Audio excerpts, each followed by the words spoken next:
SAFM, South Africa's news and information leader. Thanks, Nancy. Minister Sexwale calls for deracialized global communities, and the DA in Mpumalanga advises motorists in the province to ignore fines issued against them by the Traffic Management Technology on behalf of the Traffic Department. Good afternoon.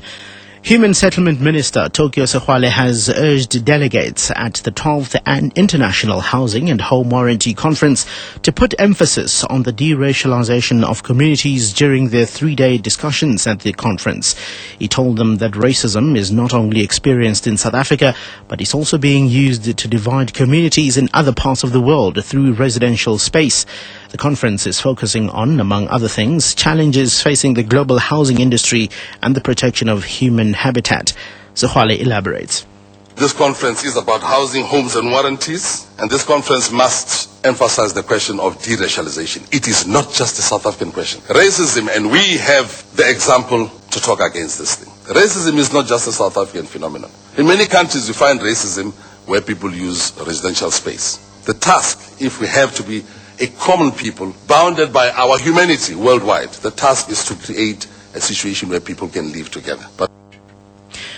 The strike action by NEHAU members employed at health laboratories is unlikely to have a major impact.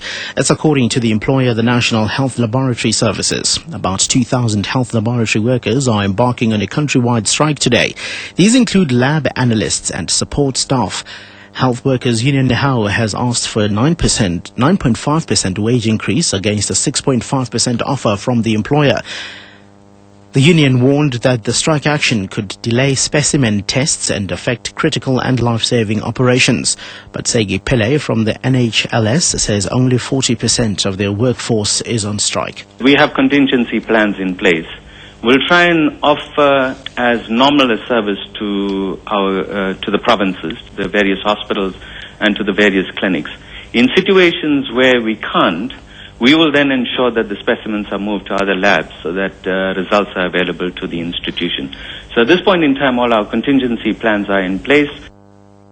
Economists believe that the threat of another global recession comes at a time when many households have not yet recovered from the previous one in 2008. Econometrics senior economist George Glenos believes that the debt to disposable income ratio for many households is still too high. And they are trying to repay some of that debt. But it's going to take time. It took us the better part of a decade to build up to the kind of levels that we saw at the peak, which were over 80% of disposable income was reflected in household debt. Now we've dropped all the way back down to roughly the 75 to 76% mark, but really we need that figure to drop all the way back down to probably around the 65 to 67 odd percent mark. Nearly 20 disciplinary cases have been opened against employees of the South African Civil Aviation Authority. This was revealed by Transport Minister Zbu Ndebele in a written reply to a parliamentary question. He says the offences range from reporting for duty under the influence of alcohol to producing a falsified CV, assaulting a client, bringing the aviation body into disrepute, divulging the authority's information on a public chat forum, to being absent at work and submitting an inappropriate sick note.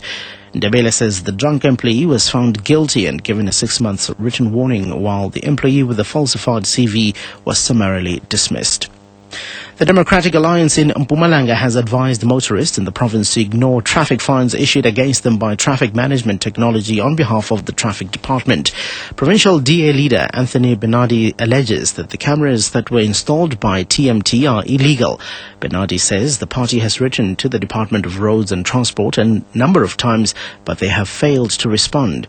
According to Bernardi, the National Prosecuting Authority has instructed the provincial government to immediately stop the illegal practice, but it has not complied with the instruction. The DA has tried to ascertain the legality of this for quite some time, and on the 19th of September, the National Prosecuting Authority, through the pen of Advocate Baloy, issued a directive to the Mpumalanga Department of Traffic that indeed this practice is illegal, and that the accreditation provided to Mpumalanga by the prosecuting authority in order to do speed law enforcement did not envisage that such law enforcement will be done by private individuals. And finally, details have emerged of a major new plan being drawn up to tackle the debt crisis in the Eurozone. It follows the annual meeting of the International Monetary Fund in Washington at the weekend. The plan would involve a partial default by Greece, more resources for bailouts, and help for the region's banks.